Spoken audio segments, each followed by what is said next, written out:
and this is our plan of attack. Banks have become an essential threat to our democracy. So consider this justice. Thank you for listening to Revolution Radio at freedomslips.com, the #1 listener-supported radio station on the internet. Please help support this station so this battle can continue forward. Revolution Radio!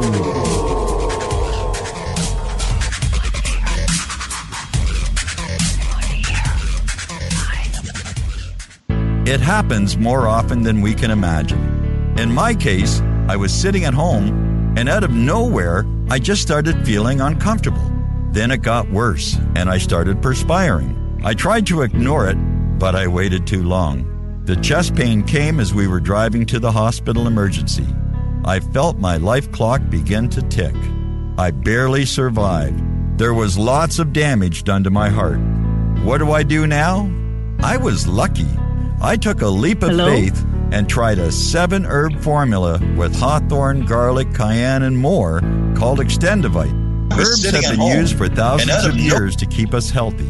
If you're not using Extendivite as a preventative supplement, maybe it's time to start. To order, call 1-877-928-8822 or visit heartdrop.com. Extend your life with Extendivite. The opinions expressed on this radio station, its programs, and its website by the hosts, guests, and call-in listeners or chatters are solely the opinions of the original source who expressed them. They do not necessarily represent the opinions of Revolution Radio and freedomslips.com, its staff, or affiliates. You're listening to Revolution Radio, freedomslips.com, 100% listener-supported radio, and now we return you to your host.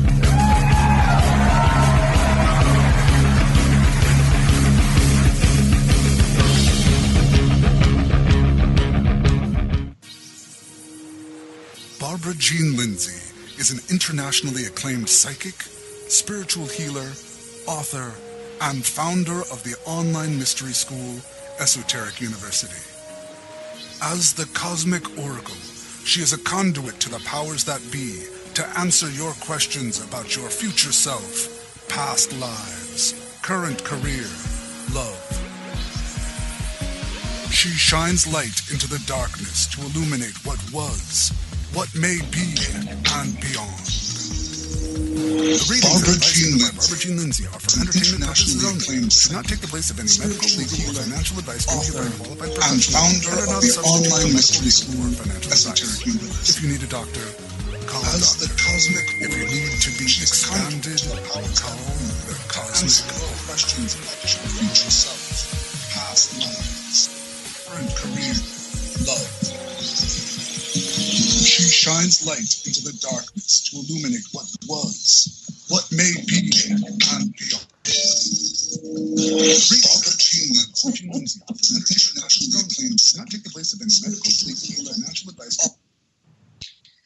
Okay, well, we have it going in two places. So welcome to the Cosmic Oracle Show. I'm your host, Barbara Jean Lindsay, and we are going live on Facebook in just 3, 2, 1, it looks like. And welcome to the show. I'm really excited to be here tonight.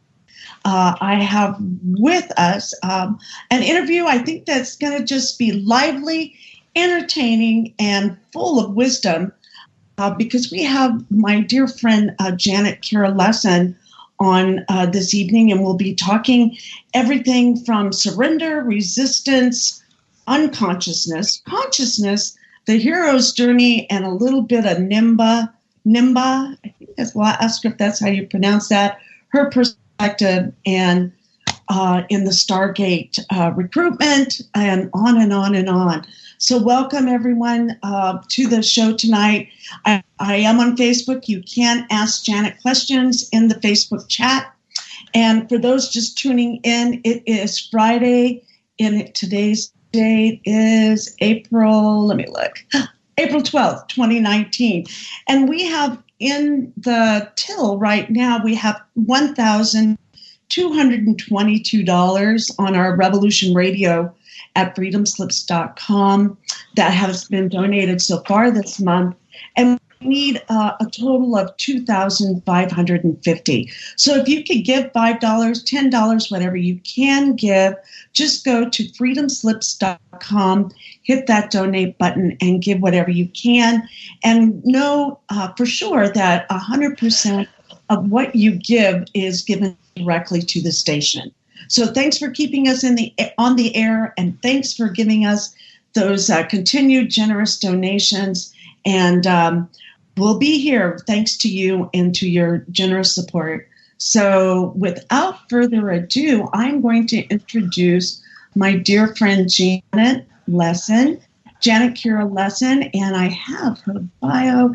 Her bio could go on for like pages and pages, okay? That's how much she has contributed to this UFO ET contact phenomena in a wide loop there. And so I'm going to find it here somewhere. I just had it. And of course, I just lost it. So hang in there. I just want you to hear a little bit about her background, because she is a co-author of several books with her husband and beloved Sasha Lessin. And okay, and you know what? It's just not coming up. So, here we go. It's coming. Okay, it's really going to be here. I'm really going to get it. So, and I'm stubborn, so we're not going to go anywhere till I have a bio that I can introduce you to her and give her justice, because she deserves it. It is just, there it is. Okay. So Janet Kira Lessin is a lifelong scholar of ET contacts and a student of Zecharia Sitchin as well. She is the voice of Ninma, and that's Ninma consciousness, and we'll be talking about that this evening. Janet dedicates herself to bringing the wisdom of Ninma to the world.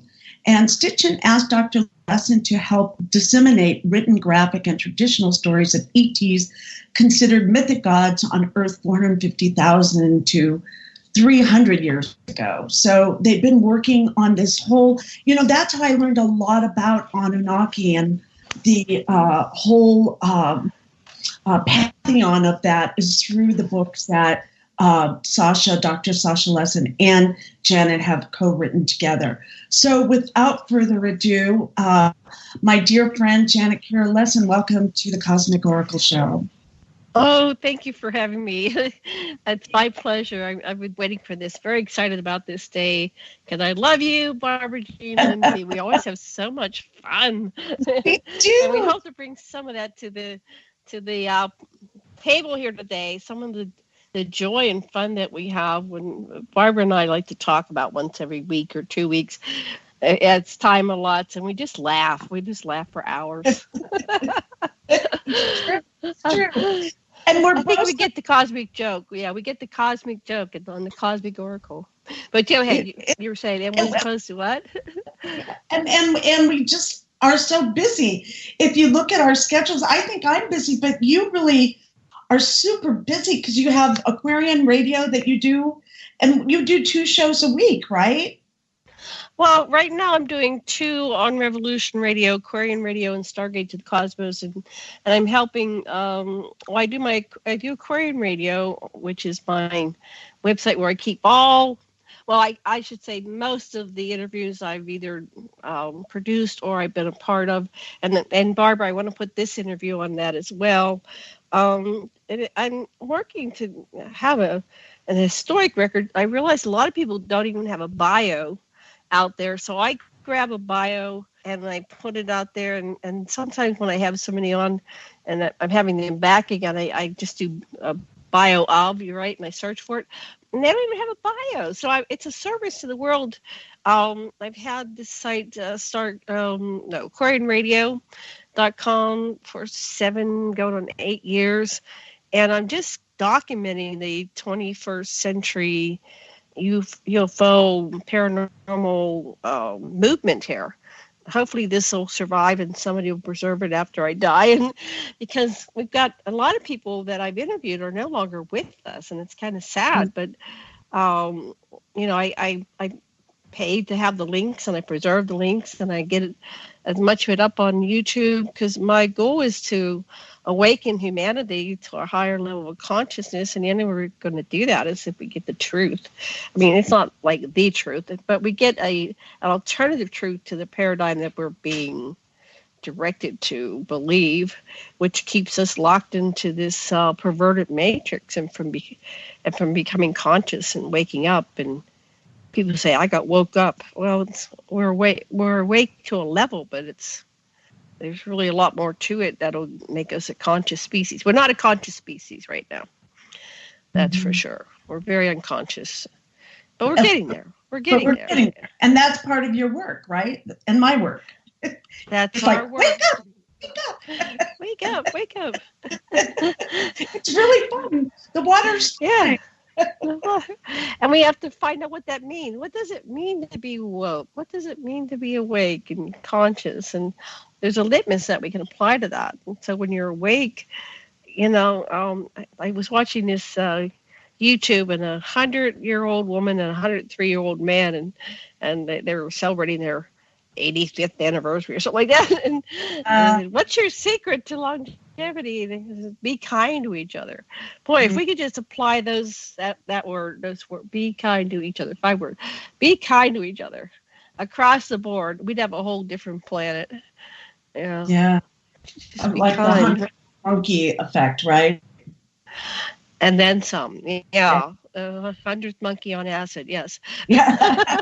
Be kind to each other, and I have to avoid politics. Like I have a Libra rising. You know what? I'm an Aquarian. What do you want? I was on with Dr. Torrey and another astrologist, and it's like, well, look at my chart. I can't be anything but me, and I just get so upset about injustice and people starving and the world being turned into a gigantic desert. And it's like, oh no, when I was a child, it was the blue marble with all this beautiful green in it, and the air was breathable. And so I climb up on my pulpit, and being an ET contactee since the beginning, actually I have memories that I've recovered, about who I am on a soul level and why I came down here. And I think that's something that any one of you out there can recover.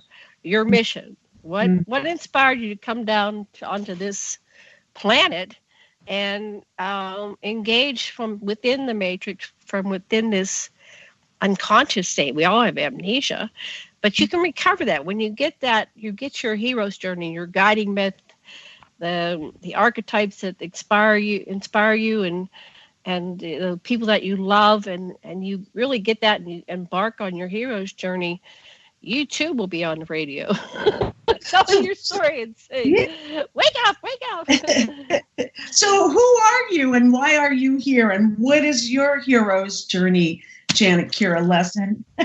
Oh my God, that's such a huge, well, of course, who we are in this moment changes through time as we reflect and learn and grow and evolve. So we're not a stagnant person, or if you're stagnating, you're in trouble, because that's like the death sentence. So to stay alive and conscious, you're always learning, growing, expanding, and evolving. But who I am in this moment, I'm the sum total of all my experiences, the good, the bad, the ugly, and they include a lot of extraterrestrial contact. So I get very frustrated with the human level of existence. I suffer from the stranger in a strange land phenomenon, which was a book by Robert Heinlein in the 1960s about a young man that was born on Mars, raised by extraterrestrials, and then they found him and brought him back to Earth. And so he was like this alien consciousness looking at the humans and how they behaved.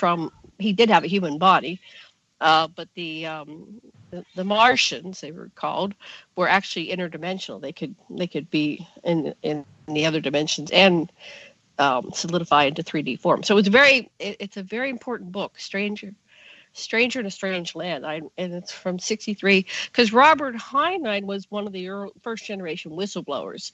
Mm-hmm. And back in the day, they could only do it through science fiction. And so is Gene Roddenberry and Isaac Asimov, and a lot of the early authors were trying to tell us what they knew. And a lot of these people were involved in the military, because that's what adult men did in America in those days, was grow up and, join the military. And the military is always looking for talent, people that are, that they can trust, that can learn, that have high IQs, that are psychic. And so that's what we'll talk about the Project Stargate in a little bit later here. But in this first level, who you are, you need to discover that, because I didn't really discover who I was until I was in my 40s. I'm 65 now. And like I said, it's always changing. But who you are is a very important question. So that's, where do you identify with what? Where are you in relationship to the apparent other and to what's happening around you? So we're always defining ourselves. And that's a challenge. So when you make choices about life and death, do you kill somebody, or do you allow yourself to be killed rather than kill somebody, right? Who are you? So you're always being defined by the things that come into your life. So and the choices that you make, right? And what do you choose in relationship to that?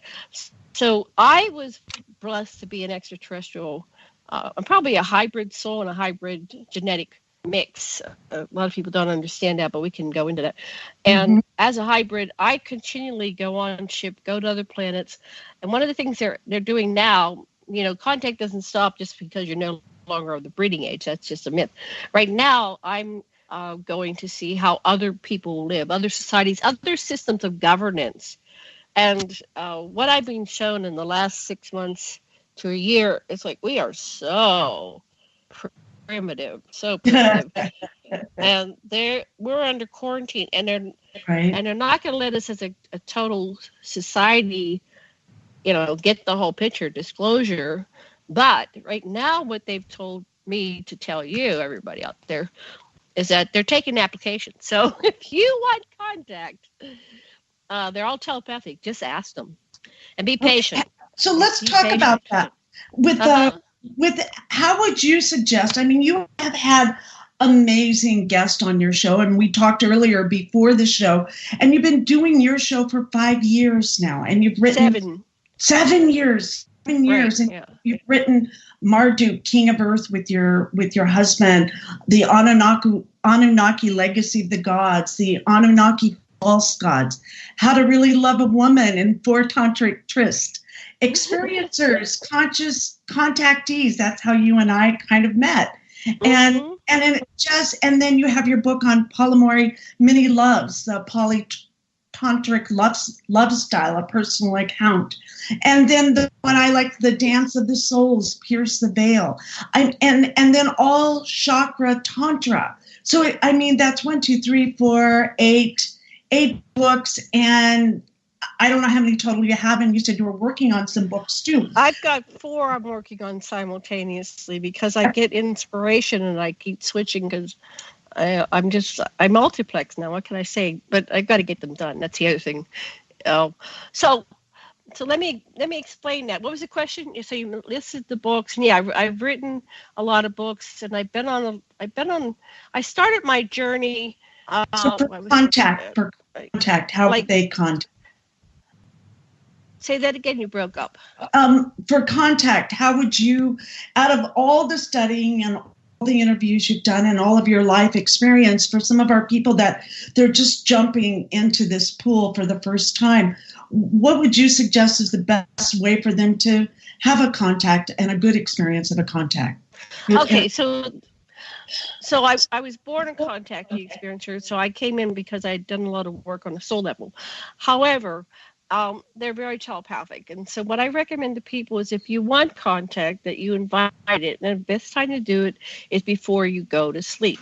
And that's what prayer is about. Prayer is setting your intention for this time where you're going to be sleeping, and you're going to want people to come in and sorry, somebody's interrupting my flow. And you can contact the deceased and departed the same way. So say you want to talk to your mother that just passed, or sister or something, you can just request contact. So when you finally go unconscious into the sleep mode, you will get things in your, and you might dismiss them at first as dreams, because it's going to feel like it'll start feeling like, well, that's not a dream, that's real. And then you'll get signs, you'll get synchronicities in your life, you'll get other people that'll say that happened to me too, or it just be observant. If you go through life with your head in the dirt, that's all you're going to see is dirt. So in the sand. So you've got to pay attention to what's going on, and it's when you believe it, you'll see it. It really does require, like quantum physics are showing, that we have a participant in the movement of everything, and it moves when we are part of the process. So we need to just pay attention, and you'll start getting contact. I'm sorry, there's somebody walking around me and they want my attention. I can't do this. I'm on a show. So, when were you first contacted? If you came in as a contactee, were you always aware of it, or was there a catalyst? No, I dismissed it because I had a Christian mother who was terrified that I would tell her stories about ghosts, and I didn't even get into the ET stuff at first because I didn't know. I didn't have anything to, this is 54.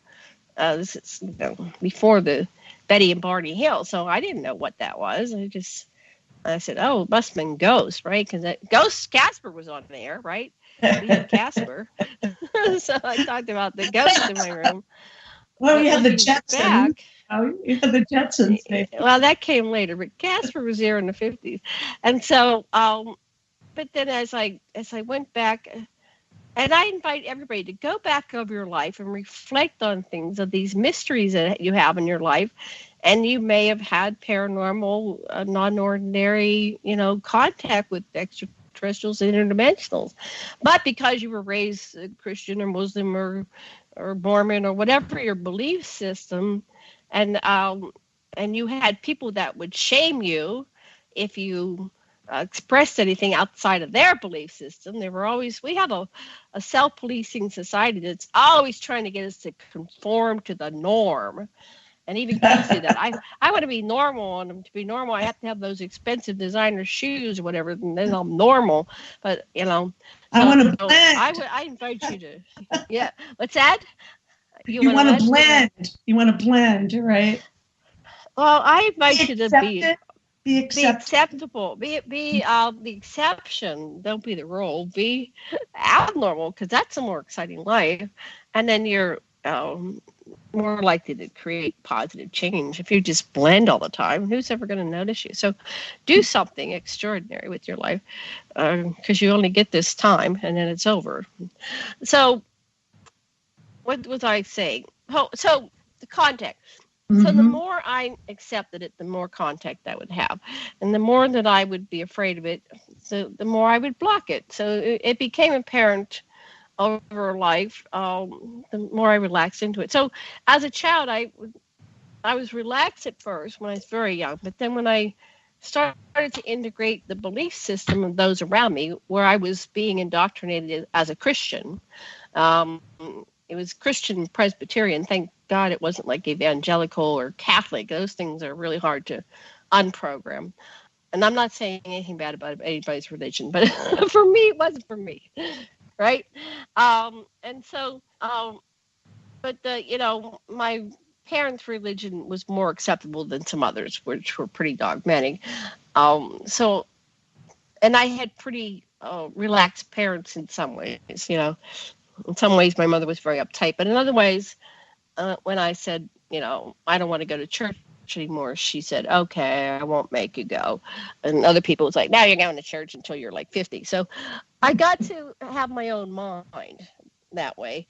And I was a reader. So I had a dad that I wasn't into soccer, but he would drive me around to bookstores, right? And I'd say, I need to know what's going on here. So I found Eric von Daniken and Zechariah Sitchin and Ruth Montgomery and Edgar Cayce, and I started looking at the world from a different perspective. And then I found science fiction. So these things helped me get out of the matrix box that is created by our reality through traditional religions and cultural conditioning and programming and societal constraints. So and a lot of people will have a catalyst, like they'll have an alien abduction or a near-death experience, and those things will help get them outside of the box to look at existence, reality from a different perspective.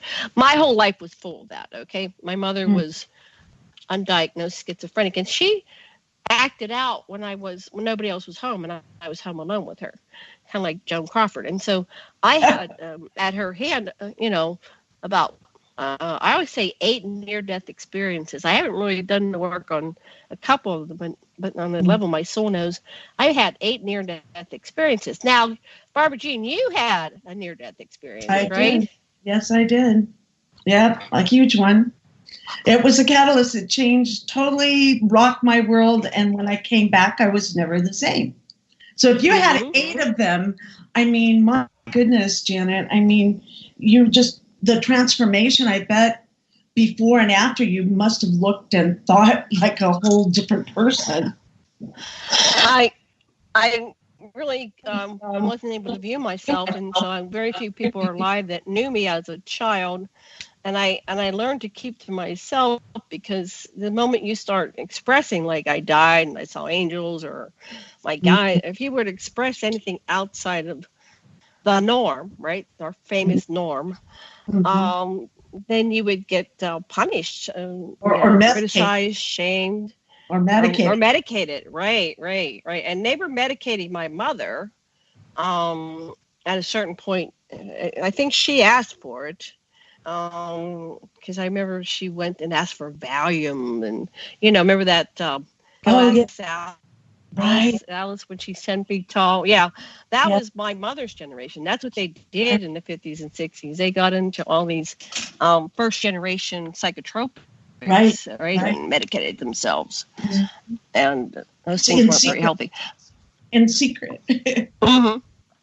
Well, there was always shame around that. Oh, don't tell anybody. I'm going to the doctor and they're giving me pills for my nerves, right? So... anyway, in a way, it's a curse, but it was a blessing, because it helped me see beyond this 3D reality, which is a very strong reality. Our matrix is very strong. A lot of people go through life and they just... And what? It's getting stronger. The matrix is getting stronger. What do you mean by that? The Matrix, the new world order, and not that order, but with a freedom perspective, more of a outside the matrix.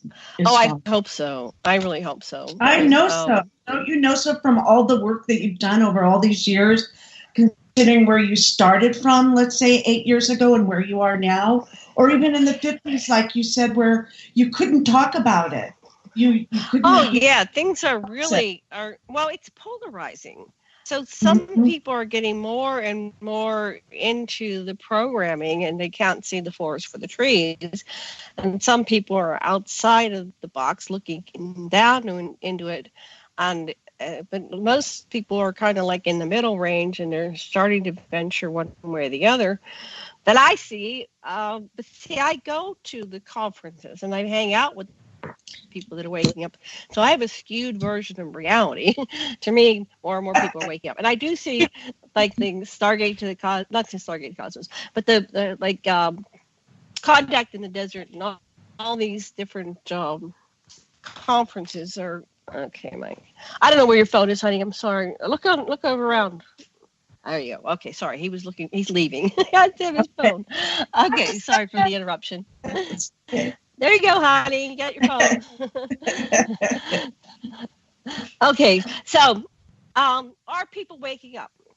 That would be a good survey to have. Do you think that you're waking up? Do you think you're getting conscious? Or are you falling into the matrix more?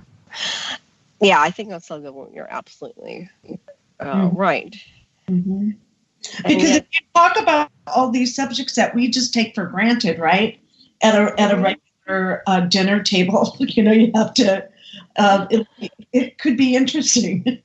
still. But I don't see that. I see there is more curiosity about it. There is curiosity. There is, and I go to some strange dinner tables, and what do you talk about at dinner, right? That's a good thing. Right. And sometimes I'm in a dinner table and I think that the people think like me, and next thing I know, I'm getting into a fight, and it's like, oh shoot, I should just keep my mouth shut, because I hate like fighting over food, right? When you're having you can't digest your food. Like, oh no. So what's safe to talk about anymore? Yeah, that's a good question. That's why I go to conferences. Right, because you have like-minded people there, and you can feel safe and be yourself and be accepted, right? Yes, I can be me. I don't have to be the virgin. But oh yeah. So how do we get this going more? This paradigm with awakening, with the ETs coming in. So that's my advocacy movement. It's like, wake up, and here's how you wake up. Do the prayers, do the meditation, invite contact, guard yourself against dark beings. You do not want to invite dark entities in by any means, because they're really hard to get rid of. Right? So always do your protection. Stay in higher level consciousness and in a spiritual mode, and like that couple married 85 years, always be kind to each other. Mm-hmm. And so you're coming through your hero's journey as a young girl, and the catalyst then when you really woke up, can we talk a little bit about your NIMBA? Do I say that correctly? NIMBA, yeah. N-I-M. N-I-M. How do you spell it? N-I-N. N-I-N. And Nancy, Indigo, Nancy, Mary, Apple, Henry. So Ninmah is the goddess who created humanity. And she bore the first human in her womb. But she was a geneticist that figured out how to make it happen, because it wasn't working up until that point. They weren't able to. They had a lot of experiments on how to create human beings, and their motivation was to create helpers. They end up being slaves, which we're still a slave planet right now, so we can talk about that later. But is this Anunnaki? The Anunnaki story. It's the Anunnaki story. Okay. And Ninmah was in between her two brothers, which were Enki and Enlil. And Enki and Enlil are really God and Satan. And the Satan is the one who loses the battle. So there is no the Satan, and there is no the God. God was a title like king and priest. And so whoever won the battle, got to tell the tale. The tale survived all the apocalypses and the burnings and the, destruction of temples. That is the person that ends up being God. And the one who lost was Satan. Satan just means adversary. That's the Satan. So that's what's really interesting to see how it's been twisted to, this is satanic and this is, and it's just like, well, these are two brothers. But the important thing, besides the two brothers, is we lost the mother, we lost the feminine, we lost the divine feminine, and she was relegated to a prostitute. They made her Mary, not even Mother Mary, but Mary, and she was a prostitute, and she was just some person hanging around, and all the other disciples were jealous of her. But she actually, my research has been showing, and I have to agree with this, is that Mary, Ninmah, and Ninmah is the precursor of the word mama, mother. Mary Magdalene, Ninmah, the goddess Isis, Hathor. These were all one person. And the reason they had different names through time was because humans can't fathom that somebody lives to be 450,000 years old. So they kept saying, well, that's a different person, because that's what the human mind does. It tries to put it into our own constructs. But this was an eternal, extremely long-lived being, and she still exists. She's the lady at Fatima. She's, she gave the Fatima prophecies to us. And so she's still here trying to help humanity wake up. But she's not limited to her skin encapsulated self sense. She's an immortal and eternal being, and she can send fractals into 3D physicality, much like Nigashita Thoth, who's known as the thrice-born Hermes.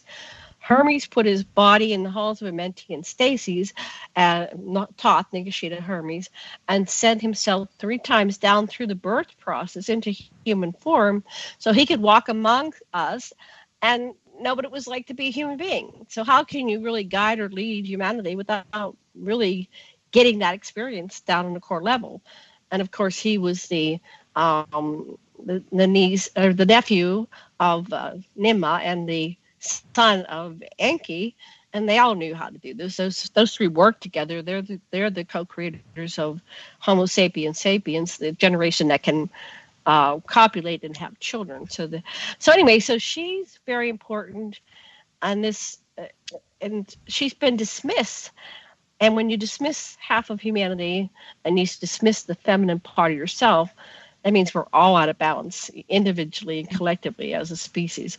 And that's what's going on with this planet. We're warring within ourselves between our inner masculine and feminine, and we're warring on a global level because we're not accepting the other aspects of ourselves. But we're all one at the highest level, which is provable by quantum physics.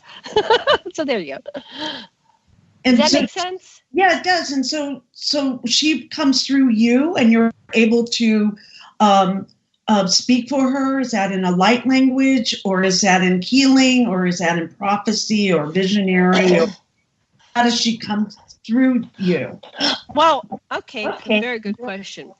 I started contact with Nimma through hypnosis. So when I first regressed back into my first incarnation, I was a tall, like 8-foot tall humanoid being with light hair, very light eyes, like almost see-through blue, aqua color, and I was in a suit, and I had come down to Earth to check on the terraforming process of what was going on this planet, and when we were going to introduce sentient life forms, forms that could hold souls that would reincarnate. So that was my job, and I remember that. And then I had somebody come and this is all in this hypnosis session, and I call that person Nemesis, and next thing I know I was knocked out of my body, and I was at a point where they in the Superman comics they called it it wasn't the Twilight Zone, what was it called? There's a zone where they would send their criminals. So I was in this part where nobody could reach me, and I thought I was going to be trapped there forever. But then the people who were with me in the terraforming project came and they found me, and the next thing I know, we're looking for a place for me to come back into 3D form, because that original form I had been destroyed by this Nemesis. So I came back in as Nimma, and but I'm also me. So it's really hard to explain how you can be several people, but that's actually our natural state. We're multidimensional beings having, go ahead. No, exactly. That's exactly it. It's not in a schizophrenic way. It's in a way where we're very multifaceted. There's a different aspects of ourselves. We don't have to just be one thing. In the Western culture, we're told you're to be. What do you want to be when you grow up? Well, there's many aspects of myself that I get to learn about and use to help find out self-discovery, like the hero's journey, but also to help this planet, because it really needs some help. Right. And then, and I've read thousands of books and had thousands of guests. and just to kind of wrap it up and conclude it, we are not limited to one body at one time. We can have fractals of ourselves in many different bodies, on many planets, many vibratory frequencies, many dimensions, realms, whatever, because that's actually what we do anyway, right? But unknown, if known or identified, known or unknown, right? Most of us can only hold one thing. So we focus our attention, and we believe in time. So one thing at a time. So we do one life at a time. But what's happened as a contactee experiencer is that when I go to sleep here, even a nap, I'm over in my other life. And I'm learning and growing, and I'm on other planets, and I'm traveling, and I'm in space, and I'm at meetings. And so I've had 65 years of that. And it's like, no, Janet's just one part of me. I'm a very, very complicated being, but so are you. So is each and every one of you. Right. And if you do your inner work, you will start connecting with the other aspects of yourself. And that's what Thoth Nagashita told us in his book, The Emerald Tablets of Thoth. And that's what the Dr. Michael Newton Institute, which has 40,000 past life between life incarnations, their findings are, and they've done this in every culture, every country in this planet, and they've correlated this for over 45, 50 years now. And they say, we are very complex beings, and we send threads of our consciousness down into various bodies, and the more ancient we are, the more advanced we are, we can send more threads down into various places, and that's to accelerate the growth of our soul, and that's to help all of creation evolve and become conscious, and that's to diversify creation and expand consciousness. And so that's your job. Not just to listen to this crazy lady who's on the radio, but to realize who you really are at the highest level of self. Because if my thing is like, it's like the Enterprise has encountered danger, and it's put the Enterprise on self-destruct, and we've got 10 minutes, and now we're down to 30 seconds, and it's like we're gonna blow up. So that's what we are. We're on this beautiful planet, Mother Gaia, Earth, and we need to figure this out, because there's a point where life is unsustainable, and we can see our oceans are dying. What are we going to do when the oceans die? What are we going to eat?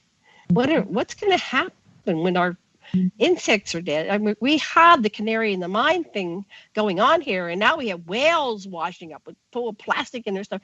They get bigger and bigger, and we're wiping out species that are common, like elephants and and tigers. It's like, oh, when does it stop? Well, we're next. We can't just say, oh, I don't believe in global warming. Well, global warming believes in you, or whatever this is. I don't put a label on it. We're shitting in our own water, right? It's not sustainable. It's just not sustainable. So we have to wake up, or humans will go bye-bye. But the problem with humans going bye-bye is they're going to destroy most of the species, if not all of them. And that's not acceptable. So really, if you really look at it in a very grounded way, is that we are waking up to being co-creators. And that's a very powerful state of beingness. And we do have, with that beingness and then working with the collective, we've only been talking about our own self waking up, our individual perspective. Maybe we're almost to come to a break. Maybe after the break, we could talk a little bit about our collective co-creative that we can be. I do have a quick question, and I was thinking about it earlier today when we were talking about, you were talking about wells, and you're living in Maui, and you've lived there for many years. And so have you seen any fallout yourself personally from the Fukushima disaster? It seems like the radiation is going north. The currents are taking it further north.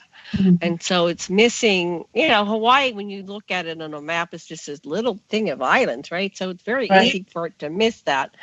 So I'm not seeing a lot on that level. However, we are seeing a lot of the erosion of the beaches. They get washed away. So some of the trees are falling over dead. So the waters are coming up, and they're killing trees further and further inland. There's the coral reefs are the first one. They're very vulnerable. And so I'm not a diver, but I went in a submarine on Oahu, and that looks pretty disgusting under their beaches. So their coral reefs are dead. There's nothing but dead. So we're seeing a lot of destruction of the coral reefs, which of course are the ecosystems for, this precious wildlife and fish and everything. So I've been looking at solutions, and there's a way to turn this around. And that was one of my download, and we probably should switch to the positive things in the second half of the show. Yes. But we are seeing a lot of it. I mean, just Google it on your own computer and watch YouTube's, and you can see it. It's very disgusting what's happening with what humanity's doing. And we don't have to do that. And I was in a discussion where it said, we had bottles when we were kids. We had pop bottles, and, we didn't have all this plastic. This is a relatively new creation. One-use bottle that you throw away. I was looking at my plastic container for my soap, and I go, oh man, I gotta stop buying plastic for my soap. For my just be more conscious as a consumer. You can each do your part, and people respond to the lack of money, right? When you stop buying their products, right? We do it's like, huge impact there. We really do.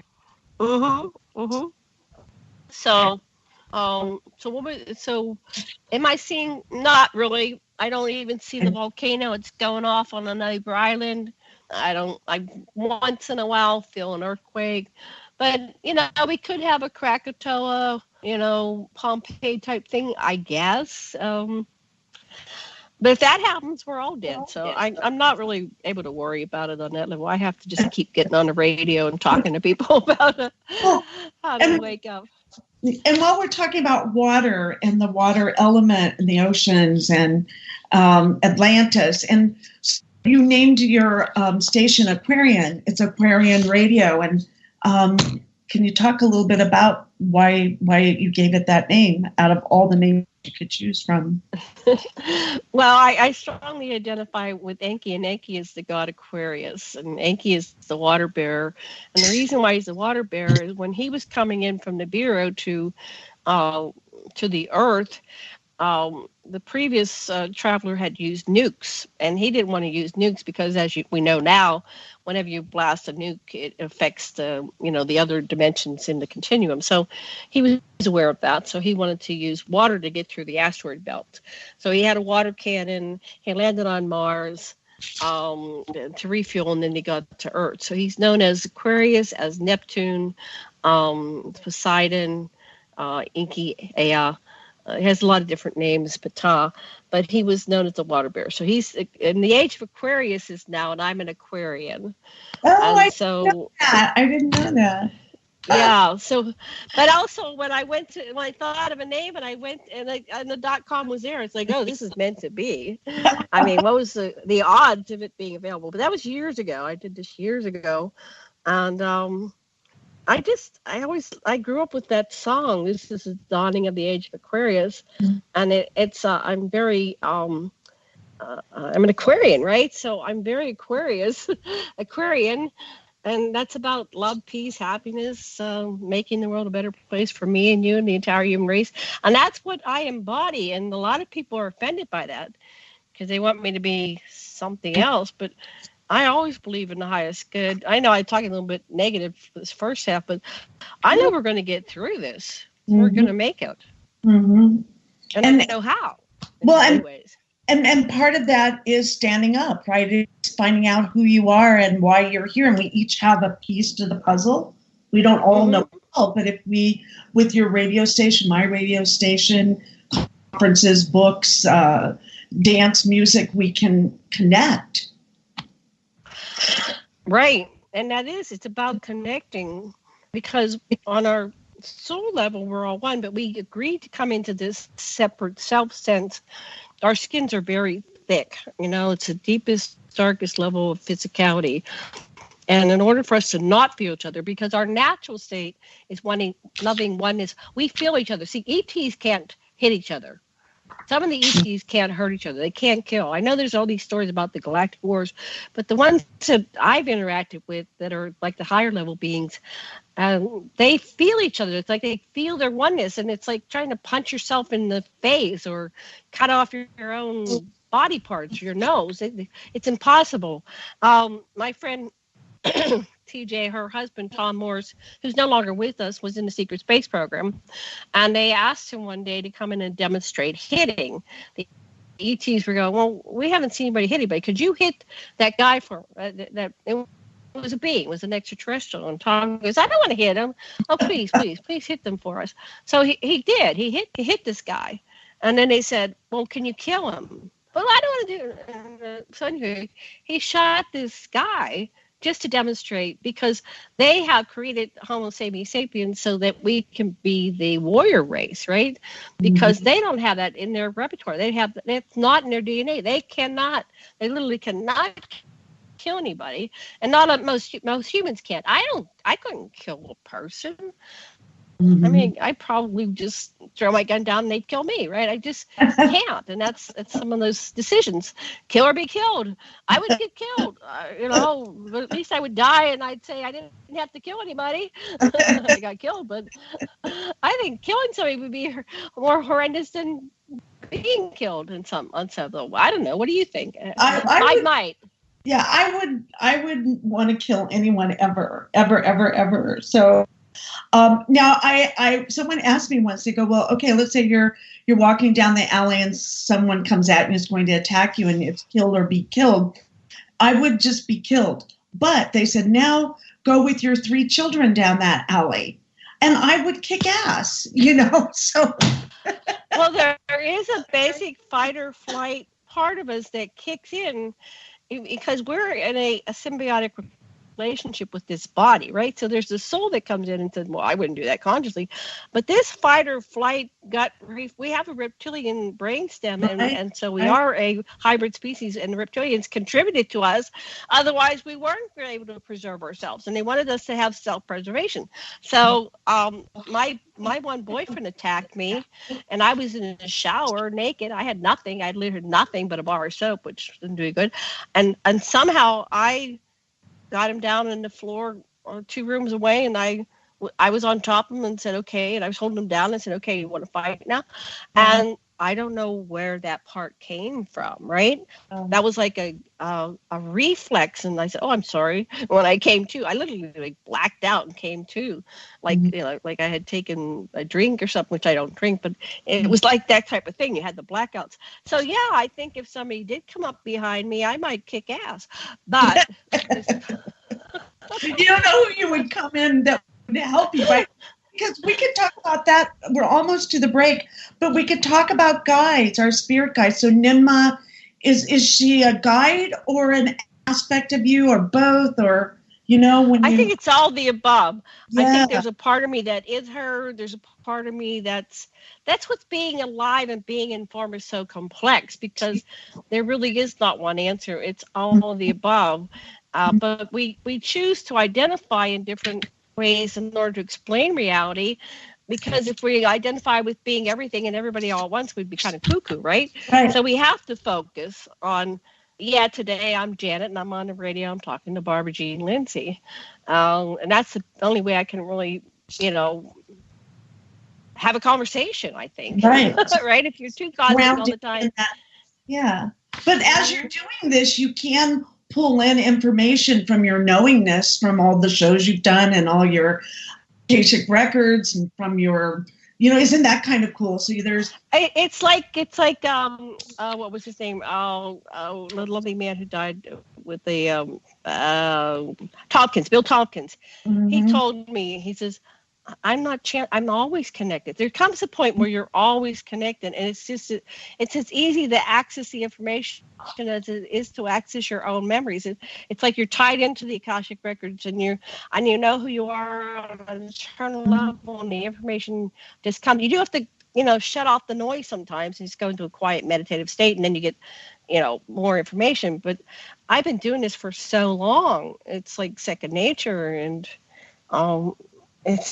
I'm allowing it to flow through me because it's what's necessary, what we need to do at this time. But I will not let any dark or evil entities come near me.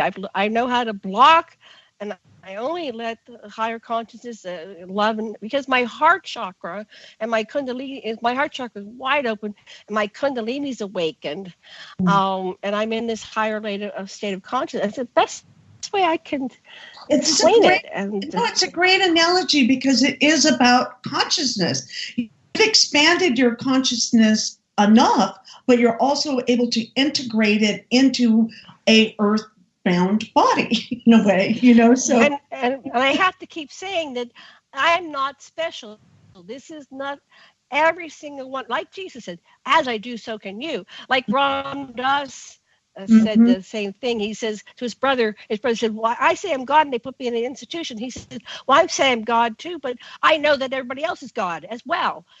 So what I'm saying is there's nothing special about me, that each and every one of you can come into the samadhi, to this enlightened space, and please do hurry up because we need your help. Get to it. Right. And so you're the catalyst. Someone was a catalyst for you, a wake up, and you chose this journey, and now you get to be the catalyst for others. So it's and so it's a wild ride, that's for sure. You don't get bored on this your choice here. And let me check just real quick. I want to make sure that we have not gone on to break. From what I understand, we have 2 minutes, but let me just make sure here. So 1 second. Oops. Here we go. Okay. Okay, so let's see.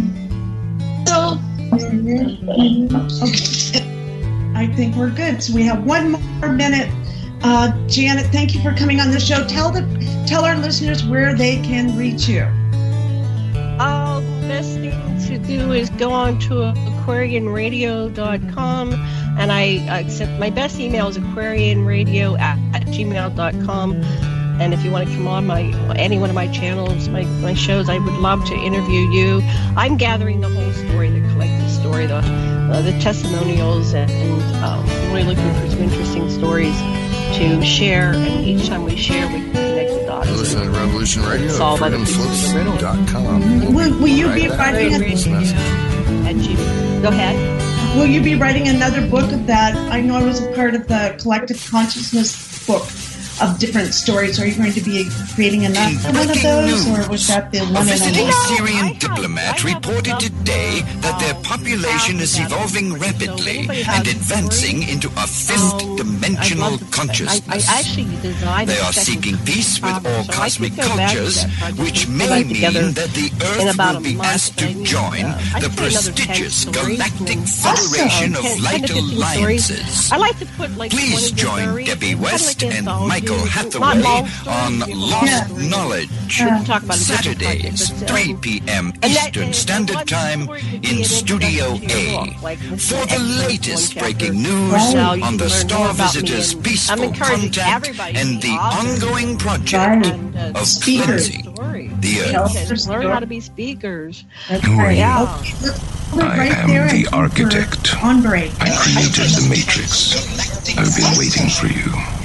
Why am I here? Right now? You are the eventuality of an anomaly which, despite my sincerest efforts, I have been unable to eliminate from what is otherwise a harmony of mathematical precision, which has led you inexorably. You haven't answered my question. The Matrix is older than you know, as you are undoubtedly gathering the anomaly is systemic, creating fluctuations in even the most simplistic architecture. Choice. The problem is a choice. Right here at Revolution Radio, freedomslips.com. Be here Wednesday evening at 8 p.m. Eastern Time for Private Eye Matrix Revealed with Monique Lassard.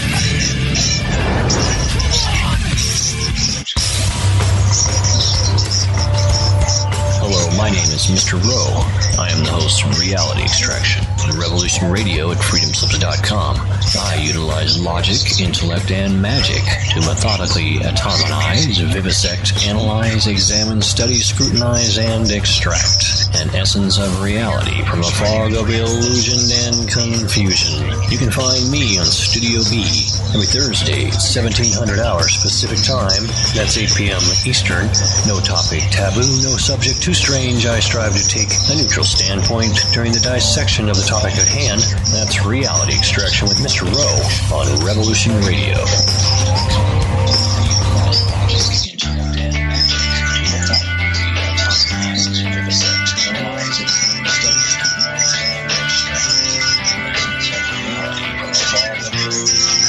This is Thomas, a.k.a. a Mad Painter. I'd like you to join me Monday nights, 10 p.m. Eastern Standard Time for Open Canvas. Don't forget to bring an open mind. Yes, folks, that's right. Bring an open mind to an open canvas. Again, that is Monday nights, 10 p.m. Eastern. UFOs to government corruption. This is Revolution Radio, freedomslips.com. You don't need to expect us. We're already here.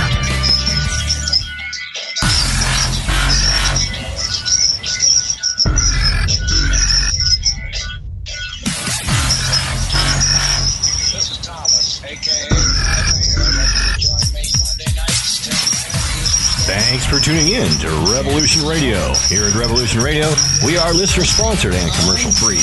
But there still are bills to pay. In order to raise some needed funds to cover the cost, our station is offering a silver special.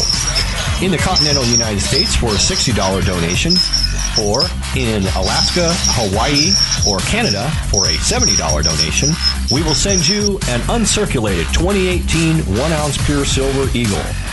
The $70 donation, the extra 10 is to cover shipping, by the way, outside of the continental United States. When making the donation, you must put Silver Eagle promo in the notes on the donation. And thank you for tuning in to Revolution Radio at revolution.radio and freedomslips.com. Without you, there is no us. Revolution Radio, where information never sleeps.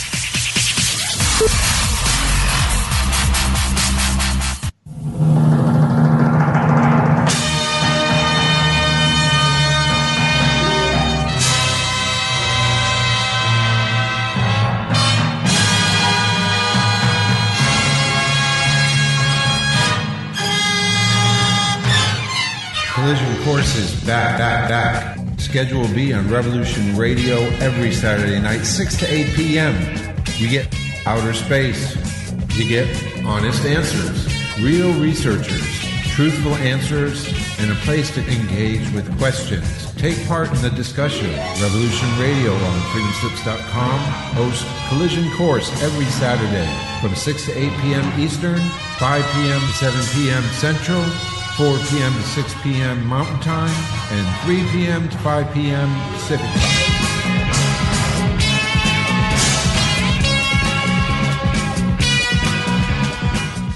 It happens more often than we can imagine. In my case, I was sitting at home, and out of nowhere, I just started feeling uncomfortable. Then it got worse, and I started perspiring. I tried to ignore it, but I waited too long. The chest pain came as we were driving to the hospital emergency. I felt my life clock begin to tick. I barely survived. There was lots of damage done to my heart. What do I do now? I was lucky. I took a leap of faith and tried a 7-herb formula with hawthorn, garlic, cayenne, and more called Extendivite. Herbs have been used for thousands of years to keep us healthy. If you're not using Extendivite as a preventative supplement, maybe it's time to start. To order, call 1-877-928-8822 or visit heartdrop.com. Extend your life with Extendivite.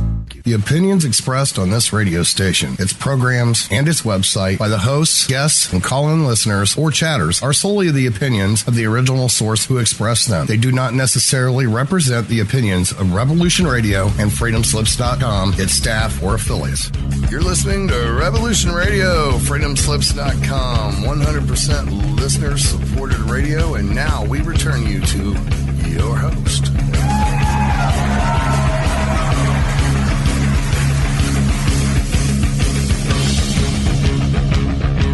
Station, its programs, and its website by the hosts, guests, and call-in listeners or chatters are solely the opinions of the original source who expressed them. They do not necessarily represent the opinions of Revolution Radio and freedomslips.com, its staff, or affiliates. You're listening to Revolution Radio, freedomslips.com, 100% listener-supported radio, and now we return you to your host.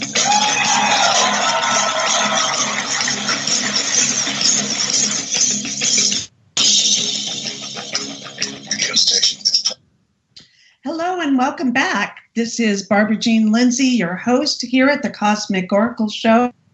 And we have with us my good friend, Janet Kira Lessin.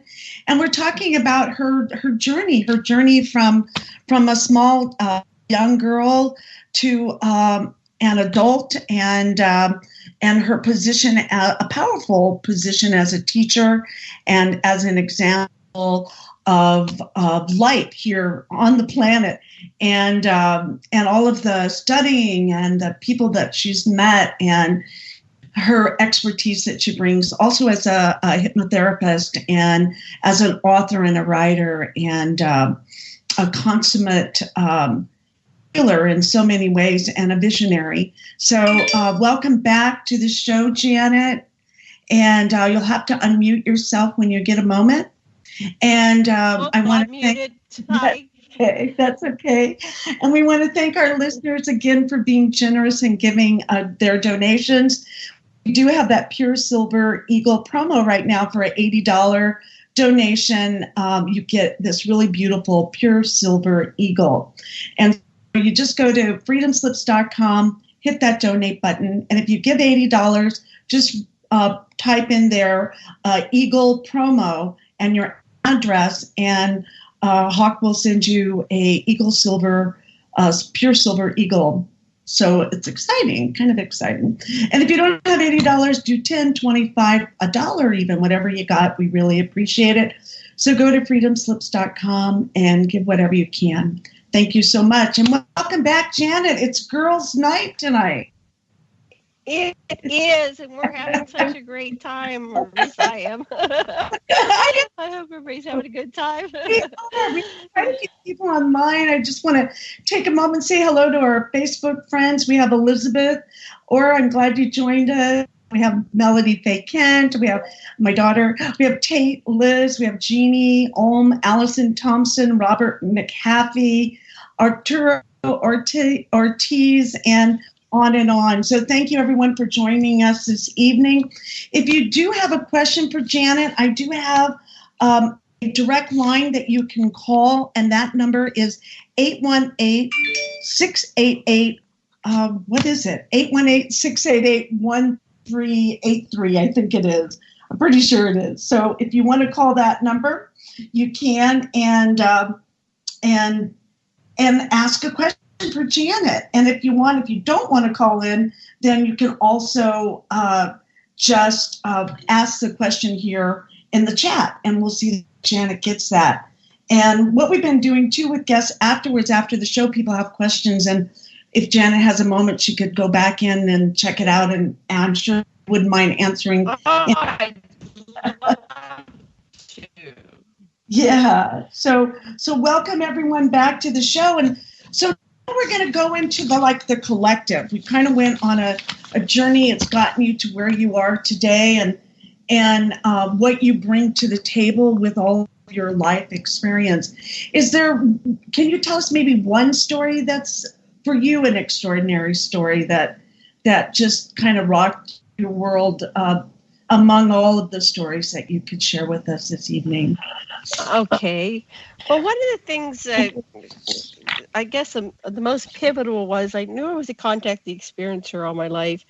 And I wanted to have more and more conscious contact because it kept it kind of cryptic and in dream state. And so finally I ended up, I have a very bizarre life, but I ended up following a boyfriend onto a military base. He was a civilian working for the government, and I ended up, he got me a job because of his secret clearance.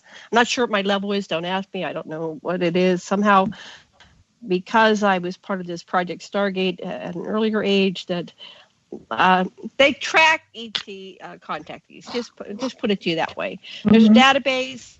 They know who you are. They've got your soul signature, so they knew who I was. So when I requested to go to Johnson Atoll, they just hired me right away.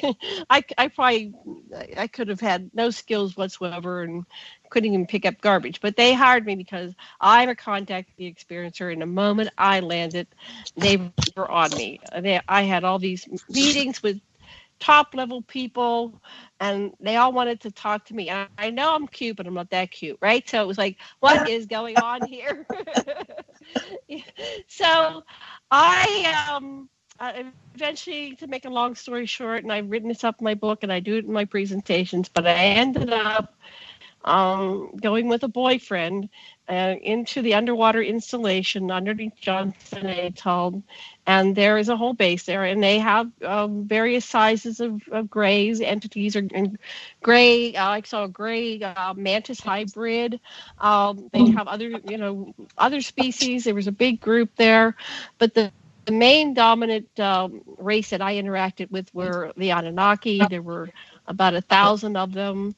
They varied in height from, I guess the shortest ones were closer to 7 feet tall, and the tallest ones were between 18 and 20 feet tall. And I couldn't tell you exactly how tall they are because I wasn't sitting there with a measuring thing. I'm guesstimating, but everybody's taller than me. I'm only 5'2", so they were really tall, but they were really extraordinarily gorgeous. They call the Anunnaki the Shining One. In fact, Lucifer is called the Shining One, and it's because they kind of glow. It's like they're you can almost see their cells. You know how we have neurons firing. They're hypnotic. They're mesmerizing. You're caught up in their glamour and their beauty and their eyes. They'll just suck you right into the cosmos, into their soul. So they're stunning. They take your breath away. I don't know if you've ever seen anything that's so beautiful that you go, your breath. Yeah. So I was blessed to be in this ritual because I am an Anunnaki hybrid, soul hybrid, physical mix.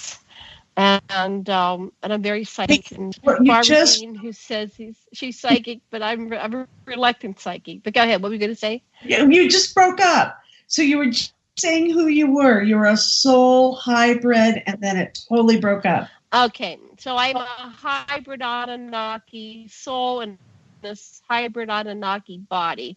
And I'm a very old soul. And I'm a psychic, which I say with great reluctance because I'm not like Barbara Jean, who says, I'm a psychic. I'm like, I'm a psychic. And anyway, but because I was psychic, I was what they call the key. Because they were saying when I was going down into this lower level natural cave surrounded by 1,000 Anunnaki and some other species, and everything was telepathic. And Barbara, you've done this too. It's telepathic, and it's simultaneous. And they're saying, "Is today the day? Is she the one? Is she the key?" So apparently, I am like a universal translator on some soul higher self level. And when I stood before the being, the door, and the door opened. I've been like the key. I made the door open, and it was an interdimensional portal. And this beautiful, beautiful dragon was on the other side of this portal, and she sent down an avatar. So her original form stayed on the other side while she projected down an avatar of my height, stood before me, and when we locked eyes, everybody was communicating like a super asking questions and getting simultaneous. And so that was very transformative because my boyfriend was wasn't taken to the ritual down below, but he remembered his experience, and then he verified it to me. And I went, oh, shit, that was real? And he goes, yeah. So then, once you get that it's real, you have to really integrate that at a higher level. Yeah, so that wrap your brain around that one, right? Wrap your brain around that one. But that, when I got back and I met, and then I ended up living with Dr. Sasha Lessin. He's a tantra master. We did a lot of regression. We were doing regressions on like every other day because, I had to integrate all this stuff. I thought, we're talking about who you are. I thought I was little Janet Lynn Thompson, Garofalo Smith, now Lesson. I identified with every name, every person I married, and I was my father's daughter. And that's who I thought I was. And I'm from Pennsylvania. And all these little sub-identifications of who we think we are. Mm-hmm. And that was just blown away. It's like, no, I'm an intergalactic being and I'm a key and I can do all this stuff. And I'm going, whoa. So I did a lot of intensive therapy. And then my husband is a tantra master. That's why I've written several books together. I'm naturally tantric. And using tantra, and I'm not going to go into it because it's got a lot of sexuality, but it involves opening your chakras and healing all your chakras and awakening your kundalini and getting into an altered state of consciousness through breath, energy, meditation, and facilitation by my beloved. And then I learned that I could open portals, just like when I had my 8 near-death experiences at my mother, who was kind of crazy.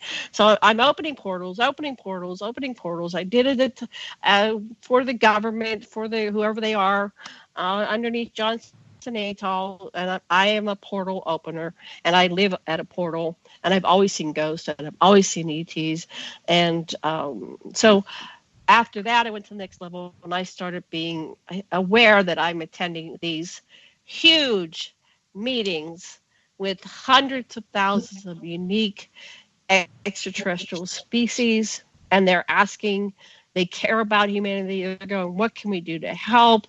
And I basically, every time I get a chance, and I say, please intervene.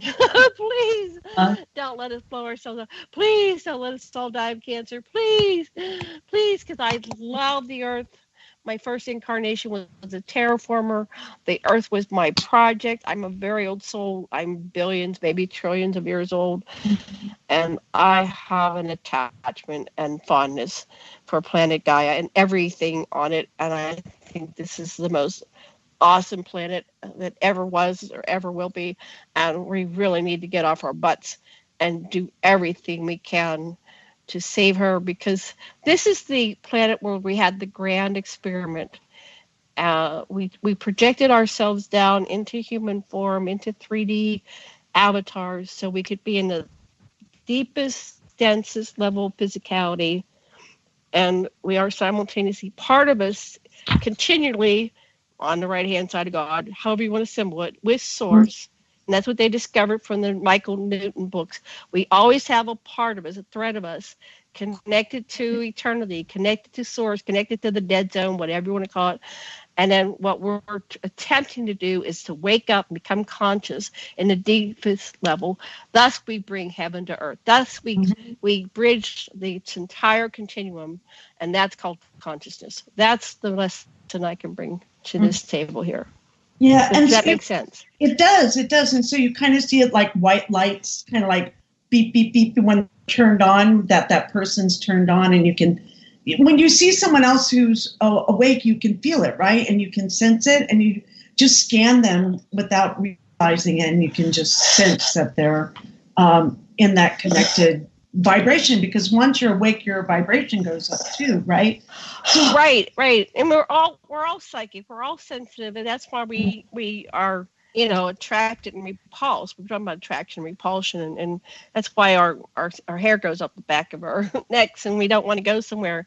Respect that gut level, because like our cats and our dogs, they'll growl at somebody or they'll hiss at somebody, right? And we have that part within us, so we know when somebody's conscious. So when I was a child, and the ghosts, I called them all ghosts back then, would come and stand at the foot of my bed, some of them were just pure love. And I remember my grandmother, who never got to see me alive, she came and she would stand at my bed. Some of them, I had the hair go up, and it's like, ooh. I really only once thought of an evil being, but after I did therapy on that, I realized that was my fear response. I've never really met any really dark evil beings, and it's because it's a law of attraction actions and a whole old soul nasty, right? It's like once you don't go back to that. You don't go, oh, I'm going to come down from the highest level of physicality. I'm going to go be, evil incarnate, right? So, what was the question? I'm sorry, I just went all down. Oh no, it's about the from going from the place where you're key, you find out that you're the key, a universal key, and you're at this big galactic ambassador place, and then to go from there into like our grand experiment, right? How do you wrap your brain around that? And that's where we're here, where we bring it all the way home.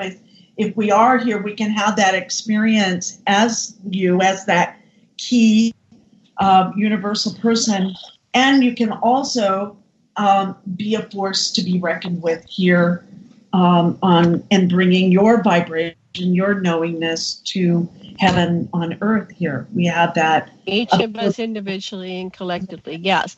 And I'm not the only key. I read a book by Peter Moon about the pyramids in Bosnia, and there was a fellow that was anyway, he ended up the same thing. He's standing in front of this big obsidian wall, and he stands in a certain place and the wall dissolves. Same thing.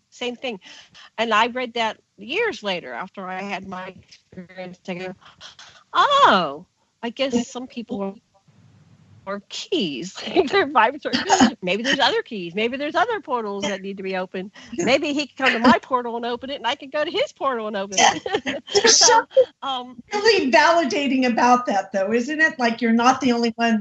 You kind of, we were talking about that earlier, that out breath, like, wow, that's good to know. Well, I get so embarrassed. I don't want to be like so important and like, oh God. I mean, who wants to be Jesus, right? He climbed. Yeah, no thanks. No thanks. No. I'm like all of you. We can all do this. But you're very courageous, though. It takes courage to really look at this and and it takes courage to take this apart and really try and find the truth in all of this. Well, that's my mission. I came here, people will probably say horrendous things and think horrendous things, but it's like at this point, I can't care about that because I care about other things. I care about humanity. I care about us evolving. I care about this planet. I have this strong vision that we're going to be like the Berlin Wall came down, and one day we're going to be in the next 10 years a galactic force, traveling through the cosmos. There's a couple episodes of Star Trek where normal people got invited. They went back in time and I think they took Terry Gar or something like that. Anyway, next thing you know, it's like, well, we can't send them back. I'll just join the Federation. I think there's a part of us that we're ready to join the Federation and put me in training. I want to go to Star Trek train. Yeah, let's go off planet, please, before I die, right? let me go out there and get a part, yeah. Yeah. Can we back up? And I really love that. Yeah. Okay. I want to explore and meet others. Well, I do meet other species. That's the thing. You've met them. It's like, hey, can you come down to China? Go ahead. Yeah, go ahead. Yeah. You were just, it was say that again. Motion, and now you're kind of coming back. So say that again. I can't hear you. Okay. Well, when you're so you like to back up and talk about dragon, about the dragon. There's something about it, and the whole. You must have been, after having that experience with her. Did you want to learn all about dragons, or the truth of dragons, or dragon lore, or dragon? Here's the funny thing. Where did that take you? I have always been fascinated with dragons. I've read all the dragon riders and Pern books. I was attracted to dragons. I read about The Hobbit and the interactions with the dragons going back with Tolkien. Mm-hmm. And I bought these dragons that were really heavy. It was dragon figures. And when I moved all the way from Pennsylvania to Hawaii, and I went back and I collected just a few of my things that could fit in my suitcase, and I grabbed these two heavy figures, and they're sitting here on top of my desk to this day. So I think that, in some part of this dragon family, and if dragons are all over the planet, right? Even the royal crests have the dragon and the lion, the dragon and the unicorn. Every culture has dragons. So there's some kind of, I identify with them. They're a part of me. But they're definitely lovely. Their heart chakras are full. There was a wonderful story called Ender's Game, and at the end, he encountered this dragon was the mother. She said, "Even though I don't look anything like you, I am your mother. We share DNA." So that's one of the things we're learning with the modern genetics, is that we can share DNA with other species. We do. We share DNA, and so that's kind of like the colors on a palette, and we can combine DNA and create whatever forms we want. And that's what I remember on a soul level, that I was a geneticist in past lives, many past lives, and I like to design new creatures and introduce them into planets, and then once they're in an ecosystem, that does the microevolution. And so she's very important. If you go back to the origin of the universe, there's the story of the first polarity was the Lyrans and the Dracos, and that seems to be true. That's still, there's the lion and the dragon on the crest, the royal crest. I forget. You can Google that, the lion and dragon. Mm-hmm. So that was the original polarity, and we didn't get along for a while. And then apparently there was this council meeting. We decided to combine all of our DNA to create human beings, and then human beings were introduced on this planet, and then they got further refined by other species, and the Anunnaki did a major experiment. So this seems to be who we all are on some level, connected to the dragon. And we've got to stop making the dragon the enemy, or making the Dracos the enemies, or making the brown and the pink and the orange and the blue and the Jews and Muslims the enemy. We always have to have an enemy. Why? We don't need the enemy. We are all united. So if we stop having the enemy, then we stop the game. And I think that's what it is. People like this game, the war game, on some level. But I think we're getting bored with it. I'm bored with it. Yeah, I think we're going to come to a state where they're going to have a war and no one shows up. Sign me up for that one. I'm still holding on to that. That's one. Great. What if they had a war and nobody came? Well, that's it. That's the exact answer. At any point, we can do nullity. We can stop participating, and I'm looking at that too. Like, can I get rid of a car now? Maybe I can get rid of a car. I hardly use my car. I use my car once a week, 4 times. That's a big expense, to buy a car to use it once a week. Maybe I can do the Ubers. I thought it'd be great to have a horse, but they wouldn't let me park it down in town. So, I live in the country, but when I was a kid, they had horses in Pittsburgh.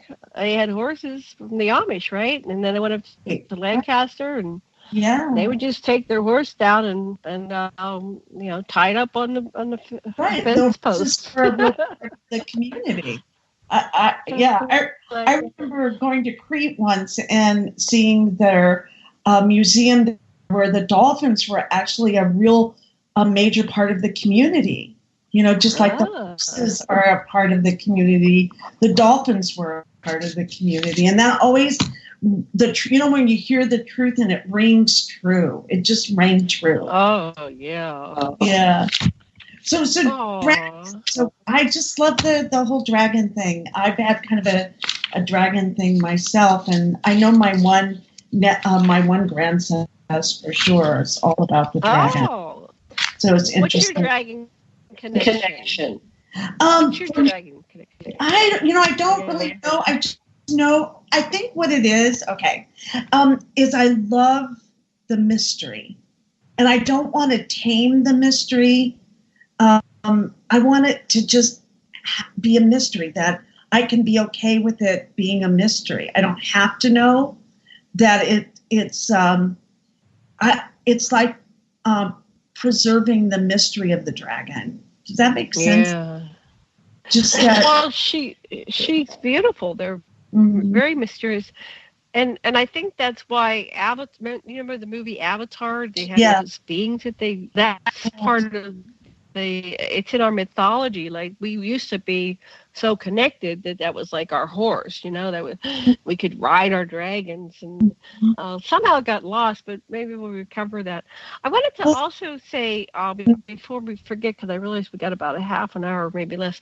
One of the things I'm being shown are solutions, planetary solutions.